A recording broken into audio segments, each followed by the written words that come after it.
Hello, guys. Welcome back to BlockHash Exploring the Blockchain, another episode with your wonderful host. Episode 261. We are surely getting up there.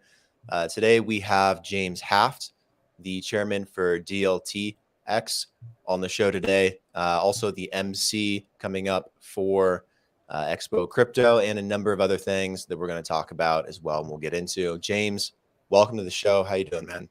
Thank you for having me. And wow, that's first of all, I love the intro. Impressive 266 shows. Congratulations, man. Thank you. Thank you. Well, we go all out. So full animation, everything we can do. Love it.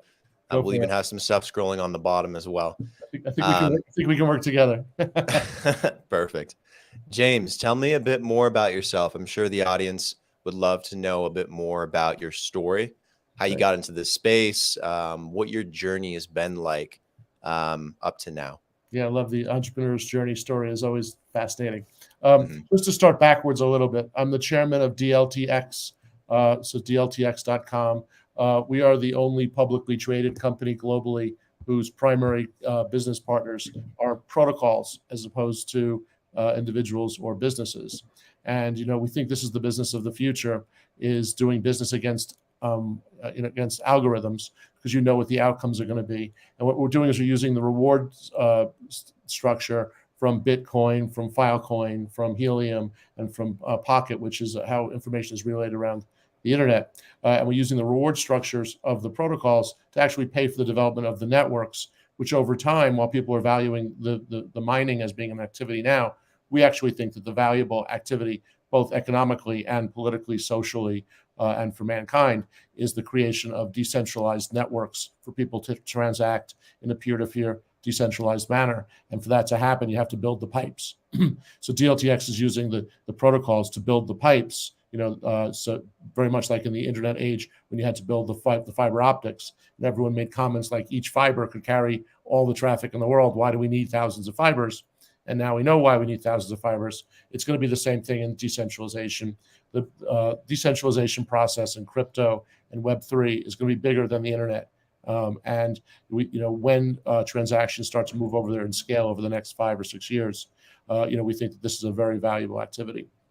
My background is an investment banker in focusing on emerging markets, focusing on Asia and Latin America, where I was one of the first bankers focused from the U.S. In Latin America and Asia. And I moved out to Hong Kong in 1990 and was lucky enough to take public the first company in China to list on the New York Stock Exchange. And so I learned back then that you could take an asset which was difficult for legal and other reasons, and make it available in another market where people desired it but were being stopped by the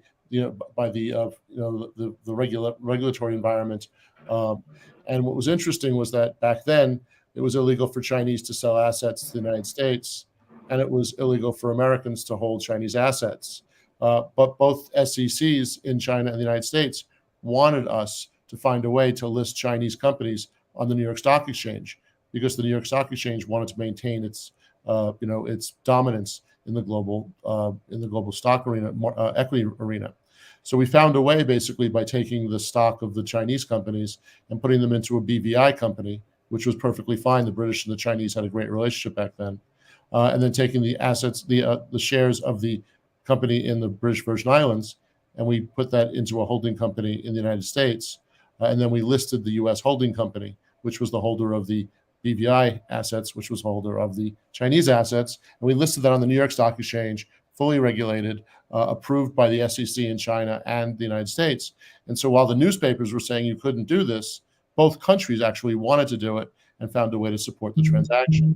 And I've been using these types of really tokenization processes over the last 30 years to create liquidity in assets that people want to invest in, but where it's still a green field and where the methodology of how to access the opportunity hasn't been fully defined.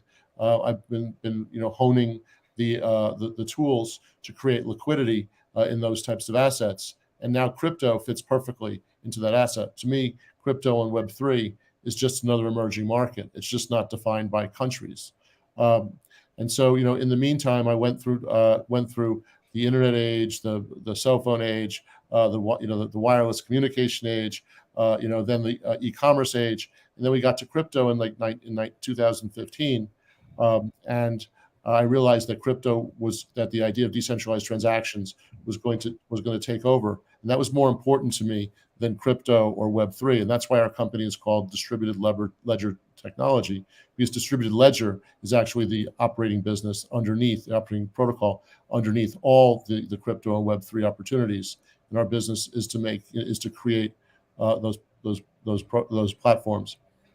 I was lucky enough in the middle there to realize that I didn't know enough people and I didn't know enough about crypto. It was 2015. Sounds like it's early, but it was late if you're an OG. And so I realized that in order to learn more, I got to get people around me. I got to surround myself with people smarter and more educated and more networked than I was. So I formed something called Crypto Mondays, which is something we formed in 2017. And now it's a very substantial global network of people that meet on Mondays. There's no business model. No one's making money. It's completely decentralized. I literally flew around the world having drinks with people on Monday nights, convincing them that they should be the head of Crypto Mondays in their town. And now we're in about 70 cities, in about 30 countries, about 50, 60,000 followers around the world. It's very active and it's completely decentralized, which is what I believe. I believe we're successful when we can leave the room and other people's energy take over. And so that's what's happened in Crypto Mondays. And that's, I guess, a long-winded background of how I got to where I am. Yeah, it sounds like quite a long background. It sounds like you've been in the space for a very long time too, and have seen quite a bit. How do you see Web3 emerging? Well, it's already started to emerge, but how do you see it evolving from here, going from these simple use cases and what we're doing now and to all the things we hope it'll solve and be in the future in this decentralized world we want to live in? And then how does DLTx and some of what you do hope to fit into that? Cool. In 1 minute or less, right? 30 seconds.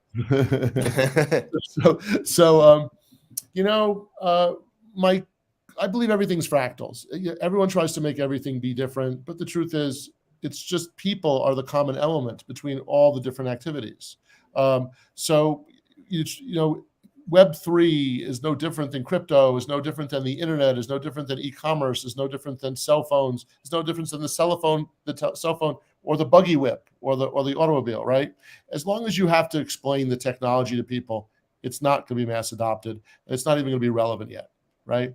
And so what I see with Web3 is, as long as we have to call it Web3, it's not going to be valuable, right? What it's going to be valuable is when your phone does cool things that protect you and give you self-sovereignty and give you control over your information, of your identity, of your value, of your relationships and your communications. When your phone can now deliver that self-sovereignty, people will gravitate towards that because it'll be faster, cheaper, they'll get compensated for doing it, and it'll be more secure. And so you'll find people, like electricity, will flow to the path of least resistance. And Web3 isn't going to take over, and crypto isn't going to replace fiat. Until you no longer need to think about the technology or give it a name. If I need to know what protocol I'm on, or if I need to know any acronyms, or if I need to move from one wallet to another wallet and keep changing screens to get things done, it's not going to be mass market, right? And so what I see now is we're really, really in the early stage. We want to think that we're gone so far, and there's been 2 crypto winters in the last 4 years, and look at what happened in the last 3 months, et cetera, et cetera. And you have to realize we're just so early in the process. Nobody is using these products yet on a scale basis. And honestly, the killer apps haven't even been introduced or thought of yet. And the killer app is what drives the adoption. So when the killer apps come out, and I think the first one will be social media, honestly, and communications, before even finance, as a mass market app. Then when those killer apps start to evolve, that's when you'll see demand pull. That's where you see where you take for granted the features that are provided by distributed ledger opportunities, and that's when you have mass adoption. Yeah, I think it's definitely an understatement to say how young and early this space is. If you want to compare it to the early internet, you look at the users in this industry, it's like equivalent to how many users were in the early days of the internet in 1998. And you look at how many companies are in this space and how many didn't exist after 1998, and how long it took for Amazon or Google to have a foothold and become what they are today, because they had competitors. They weren't the first to do what they do in their industry. There's so much growth left and so much happening, and I think that's a big part of the excitement. I'm sure you see that as well. We're just at the tip of the iceberg, I think, of what's about to start happening. Right, but to go back to again how everything's the same, right? You all your examples were like these modern, recent companies. The Fortune 500, half the companies in the Fortune 500, from 15, 20 years ago don't exist anymore, right? So it's just a myth that the dollar is the dollar, or that the United States is more secure, or that or reliable, or that that a company is a company, and if it's on the New York Stock Exchange, it's forever. These things are just not true, right? And so we need to the real thing that we need to do in education is to get people to understand that you're fed a whole concept of what's around you by people who want to preserve those those power structures. And what decentralization about is taking away the activity and the need away from who owns it now and giving it back to the people, so that the platforms start to serve the purposes of the people, as opposed to the capitalist. And I'm a capitalist, and I love profits, and I think that I love incentives for profit. But we've just gone too far, the pendulum swing of too few people holding the power, and then those people acting in ways that put us at risk and endanger us for the mere purpose of them having more profit. And there's another world coming about in the decentralized world where we can all share as individuals in the value that we create in our systems, and we can rely on them better because the people who run the system are us, and people who have the same interest as us, not people who are adverse to our safety and well-being. How do you think we further educate and teach people about this industry and get them more involved, but also help them understand the potentiality of where it can go and what it can do? Because it's not like you can go to university and get a 4-year degree in Web3 or blockchain yet. Like there's some certificates and courses out there, but it's not enough. Like you have to be in the space and really have the hours put in to actually understand what's going on and what you can do.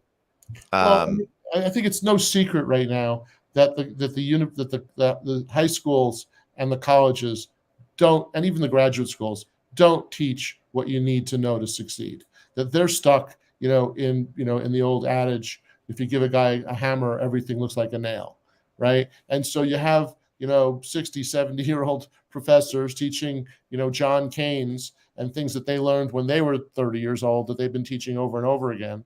And so I do think that the educational system needs to change and start to focus on the knowledge that people actually need. The generation of 15 years old to 30 is learning as fast as is learning very fast. And when you go to the industry, it's remarkable. The amazing young people that have figured this out for themselves, that are creating their own reality, and are communicating to each other and forming communities and building in those communities interesting solutions and platforms. Very much like yourself, Brandon. You represent that class. My sons represent that class, and you guys are smart and you see it better, and you're not looking at the world through the haze of someone. I'm 60. And I try very hard to be young. I try very hard to be on the cutting edge. But the truth is, I've been indoctrinated also, and I need to fight through that phase. And the younger people, they don't have the same disadvantage, right? A lot of times, it's like in the tech world, a guy that has legacy technology has a vested interest in that legacy technology, doesn't want to change it, so can't offer the cool new stuff because doesn't want to rip out all their computers and do the creative destruction. So a young startup comes, has cooler, more interesting platform, is better equipped to deal with the modern opportunities, and eats the market share and becomes the unicorn. Yeah, and so that's really happening, across the board. So I think that the way that this has to happen now is, I do think the educational change has to happen. But I think peer-to-peer learning is going to become more important. But also, to go back to it again, fractals, it's the killer apps. as long as you have to tell people about the technology, as long as you have to educate them, they're not buying it and they're not using it, right? It's got to be that that looks like everything else on their phone, but it's faster, cheaper, more secure, cooler, and it has, the Steve Jobs magic. And then all of a sudden people are gravitating towards it, and then it becomes a norm, and then it becomes, paradigm shift. And I think it's going to be through killer apps. Yeah, I think we need a Steve Jobs in this space that can, develop some of those killer apps, develop that iPhone, kind of synchronize a lot of what's happening, make it more usable and sellable. Well, I agree with that somewhat. The problem is that the search for Steve Jobs is the cheap way out, the centralized solution. We're being disappointed over and over again by the people who are the leaders in the crypto world. And it's what's happening is people see that as the failure of crypto, the failure of decentralization, very much like they see the failure of Celsius and Three Arrow Capital, and whichever one failed today and whichever one's going to fail tomorrow. But the reality is those are actually supporting the argument of decentralization and peer-to-peer and distributed ledger technology, because all those entities are centralized. The decentralized are not failing. Right, the ones that are failing are the ones where there's a profit motive that's held by an individual or a group that is not the community, where the community's assets are put at risk for the profit motive of the few, and so that's really what we need to get away from for things to work. Yeah, you make a good point with that. Maybe we just need like a decentralized version of Steve Jobs. I mean, Satoshi was kind of like that in a way. Like, but Satoshi stepped out of the way and built a system, like I said earlier, where it defined its success that he didn't need to be there, right? And we need to get away from this search for a hero. The search for a hero is the cheap way out. Right? It's I don't need to do the work because I found that guy. I'm going to go to my beach house and sit on the chaise lounge. And that's where you become vulnerable. And I do think that's one of the changes that needs to happen in this decentralized world in the future. So I do think we need to teach people to take responsibility for themselves. Right? And I think that's really a problem right now. I agree. I think that makes a lot of sense. One of the biggest issues with decentralization is the lack of ability for people to come to consensus. And maybe that's the crux of the problem. It's people, not, having more faith in what they can do in themselves, but also wanting to work in a collaborative manner, whether it's centralized or decentralized, to be honest. But that is a huge reason why, certain things don't improve as quickly as they should. Like Ethereum, for example, the foundation is an effing mess. It's terrible because they can never agree on what to do to push the protocol forward. That's right. probably going to be That's a perfect example of what I'm talking about. The technology sucks, right? Yeah. And it's tremendously successful. It's the most successful of the malleable protocols. And why is that? Because they have community and attention and killer app, which EVM is the killer app in that area, right? That's more important than the technology. The best technology does not win. The technology with the most people using it wins, right? And so what Ethereum did was they came out first, they caught people's attention, they got a network and community of programmers. They have a bunch of crazy evangelists running around, spouting their love 24/7, and they've convinced all the other L2s that they need to somehow marry themselves into the EVM. So they've actually become, the problem is it's centralized, right? The truth is that Ethereum is centralized, and the move to L2, Ethereum to Ethereum 2 is actually even more, centralized. So what does that say? Yeah, it's a hurdle we need to get over in this space. I mean, getting to true decentralization, the closest thing we have to that, to be honest, and is Bitcoin. And Bitcoin's not perfect. It's not the best thing out there, but it works. And it's proof that decentralization works. And I have faith in the industry. We'll get there at some point. It's just a matter of time. I have faith in the people, not the industry. Do not have faith in the industry. I have faith in the people. Right. And that's the whole change we need to make. We need to look down through and get the people involved and get people with aligned self-interest to create platforms that support their own activity. And that's really where we need to go. But it's going to take effort, and it's not going to be a smooth transition. Absolutely. And that's where DLTx comes in, right? Because in order for all this to happen, the one thing you need to have is pipes. You need to have decentralized storage, decentralized money, decentralized bandwidth, decentralized relay, how your information moves around the internet, and decentralized rendering, decentralized compute, decentralized identity, right? All these things are going to have to have platforms that come. And what we're looking forward is creating these networks that can support those transactions. Because remember, in the last election cycle, Parler became very popular very fast. And somehow they went off the air overnight because one person, at Amazon turned off a switch, right? And so after that, you now know as a corporation, as a government, or as any other entity, a bank, you now know that you can no longer claim that you didn't know that someone separated you from your data, that your business would be dead, right? And so now you're actually negligent if you leave your information on a centralized repository, that you don't control the keys to your own data, and someone else can turn off your data because they don't like you. So if the U.S. decides they're upset with El Salvador, right, or if Mexico decides they want to go on Bitcoin and the U.S. wants to punish them because the U.S. has shown through the interaction with Russia that it will use the dollar as a military weapon, right? And so now you're on notice if you're any country in the world. I mean, I think unfortunately the biggest upshot of what happened in Russia is that other countries are going to now know if they do something adverse to the U.S., they got to sell all their dollars first. And it's pretty easy to think about who I'm thinking about first, without getting into politics here. And so I think that we as individuals have to protect ourselves. I think countries have to protect themselves. I think that enterprises have to protect themselves. And I think that's where decentralization starts to become that safe harbor. Absolutely. I'm starting to feel that Expo Crypto is going to be really, really fun. We have conversations like this all day long for 2 days straight. I'm going to take you here. I like people to talk about the the interesting stuff. I don't do crypto for money, right? We're going to make money. My company will be profitable. There's a huge opportunity, a lot of blue ocean in front of us. But the reason I do this is because I know that it's easier that I want to be in a growing market. And I know that this is going to be the fastest growing market in the world, is going to be the shift for information, value, relationships, and identity to move towards decentralized platforms.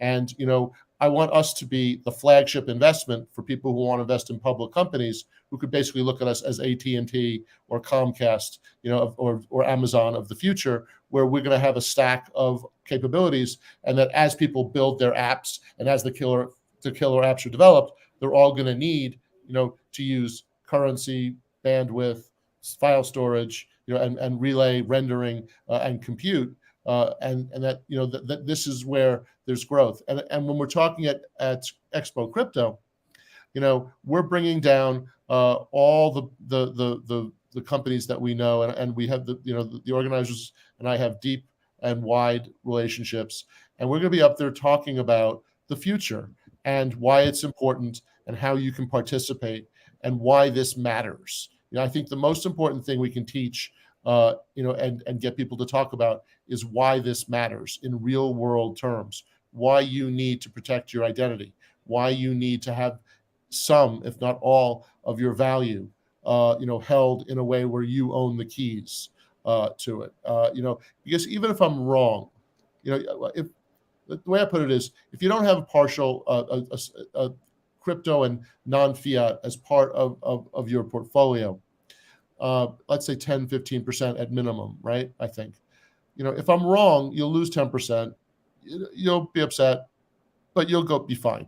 If I'm right, that 10% is going to be worth much more than the rest of your portfolio. And if you don't have that 10%, you're going to fall behind. You're going to be standing still while everyone else is on a bullet train, right? And you can't let that happen to yourself. You have to protect yourself. And that's, I believe, the easiest and most logical reason to tell people that they need to come in to this asset class. Absolutely. I have a lot of thoughts on that. We're running short on time on the show, but just quickly, I think for a lot of people, they agree, and I think they're starting to really come around to the benefits of a decentralized world and everything that means. Like, what does that entail? For them, it's difficult because the legacy system still makes it difficult for them to fully take advantage of it. Like, for example, like you want to get a ride to work, it's far easier to use Uber than it is to try and find a decentralized solution because it doesn't exist yet. You want to get a loan. Getting a loan through DeFi is doable, but it's not always practical for everybody because a lot of it is collateralized lending and they don't have full DAO backing or something like that yet. And, you know, those things are coming, but there's some things that hold people back from getting into this space still. And it's going to take some time to, you know, get the legacy system more interconnected. Having more on and off ramps, I think, is going to be very important. Staying connected, stable coins, you know, interconnecting certain industries a bit more, insurance, real estate, you know, banking. You still can't spend most of your crypto anywhere you go. I mean, there's a few options to do it, but if I own a bunch of Bitcoin or any crypto for that matter, I can't go to Starbucks right now and get a coffee still. So there's little hurdles and things of latency that makes it a little difficult, I think, for people to say, okay, I'm going to go all in and go fully decentralized, because I don't think they see the path forward yet. So the people in this industry, when I say industry, I mean the people, because I think the people make the industry. There needs to be more done, I think, in bridging some of those things. Yeah, I agree with that. You know, but you have to understand that the people that are in power now, that have nice salaries and nice cars and beautiful country houses based on the current system, they're not going to open the door and put out the red carpet for you to have a different system where you have control. You know, they need for you to think that they are relevant, right? And they're going to fight tooth and nail. You know, and unfortunately, what it comes down to is, you know, almost violence, and then how you're held there. You know, if you want to take your money out, tough, you can't do it. You know, there's a fee to do it. It takes time. I need more information. I mean, why do you need all this information? You know, et cetera. You know, and then I need the reason why you're doing it, as if that was their business, right? Mm-hmm. And so, you know, I think if I have like 2 more minutes, I have a little parable that I tell. So, I mean, you have to understand the historical reason of why all this is happening. And again, going back to fractals. So hundreds of years ago, we had man running around, disorganized, you know, and chaos, right? And humanity started to realize that they needed to cede some of their authority and responsibility to centralized third parties who could organize the rules that would form the social contract for how we deal with each other. And that happened with states. Nation states were formed. That happened with autocracy. They gave power to autocrats, to monarchs. That happened with currency. We surrendered the control to the monarch, who had the control of the currency, that then used that as the way to tax. So we agreed to taxation so that we could support the military and other centralized authority and police, right? And we brought around the post office. We brought around religion, right? We brought around educational systems, and all these different systems were based on the idea that a centralized authority knew better than us, that would make the rules, and we'd all agree to comply.